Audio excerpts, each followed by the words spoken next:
أهلا بكم من جديد. خيم اللون الأحمر على معظم مؤشرات البورصات العربية والخليجية خلال تداولات اليوم، حيث تراجعت أسواق السعودية، دبي، مسقط وبورصتا مصر وقطر. في المقابل ارتفعت أسواق الكويت، أبو ظبي، البحرين.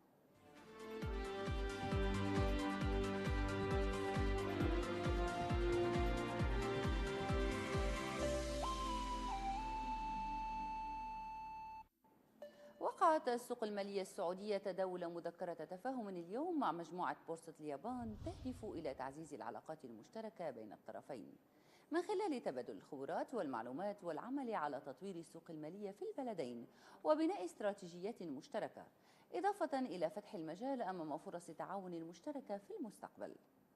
وعلى هامش زيارته لطوكيو، يجتمع العاهل السعودي الملك سلمان بن عبد العزيز اليوم مع الرئيس التنفيذي لمجموعة سوفت بانك ماسيوشي سون، وذلك لإنشاء صندوق للاستثمار في التكنولوجيا بقيمة 100 مليار دولار لتحقيق رؤية المملكة 2030.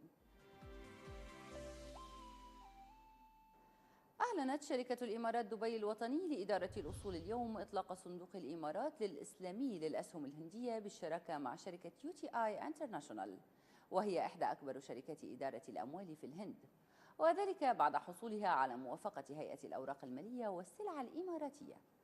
ويهدف الصندوق إلى تحقيق نمو متوسط إلى طويل الأجل في رأس المال من خلال الاستثمارات المباشرة في الأسهم الهندية بما يتوافق مع أحكام الشريعة الإسلامية، حيث يعتمد في إدارته للأصول على أسلوب الإدارة النشطة واستغلال التقلبات في الأسعار والاستفادة من بعض الفرص المحددة التي تظهر احتمالية تحقيق مكاسب كبيرة. اتفقت شركة قطر غاز على زيادة حجم إمداداتها من الغاز الطبيعي المسال إلى شركة النفط الوطنية البولندية لتصل إلى 2,000,000 طن سنويا بداية من العام المقبل وحتى عام 2034، فيما تعتزم وزارة النفط العراقية زيادة الصادرات الخام من ميناء البصرة الجنوبي إلى 3,171,000 برميل يوميا خلال الشهر المقبل.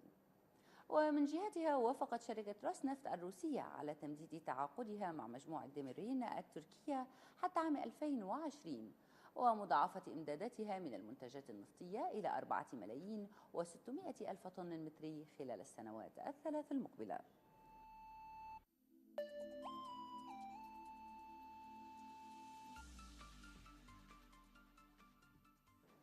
أصدرت دولة الكويت سندات بقيمة 8 مليارات دولار موزعة على 3 مليارات ونصف المليار دولار لأجل 5 سنوات و4 مليارات ونصف المليار دولار لأجل 10 سنوات. تفاصيل أكثر نتابعها في التقرير التالي. بحسب بيانات رسمية صادرة عن وزارة المالية الكويتية، حددت دولة الكويت سعر إصدار سندات دولية عند 75 نقطة أساس فوق السندات الأمريكية لأجل 5 سنوات و100 نقطة أساس فوق السندات الأمريكية لأجل 10 سنوات. وكان السعر الاسترشادي للسندات قبل بداية التعاملات الصباحية عند 100 نقطة أساس و120 نقطة أساس فوق السندات الأمريكية لأجل 5 سنوات وال10 سنوات على التوالي. وتلقى الإصدار الكويتي طلبات بنحو 29 مليار دولار، أي بأكثر من 3 أضعاف الإصدار، علما أن التوقعات كانت تشير إلى أن الكويت تسعى لجمع 10 مليارات دولار من الإصدار، وتشارك في ترتيب الإصدار مصارف دوتشي بنك، سيتي بنك، HSBC، جي بي مورغان وستاندرد شارتد وشركة الوطن للاستثمار الكويتية. وتسعى الحكومة الكويتية لإصدار سنداتها الدولية قبل أن يصدر الاحتياطي الفيدرالي الأمريكي قراره المتوقع يوم الأربعاء المقبل برفع أسعار الفائدة حسب ترجيحات أحدث التقارير العالمية الصادرة من الولايات المتحدة.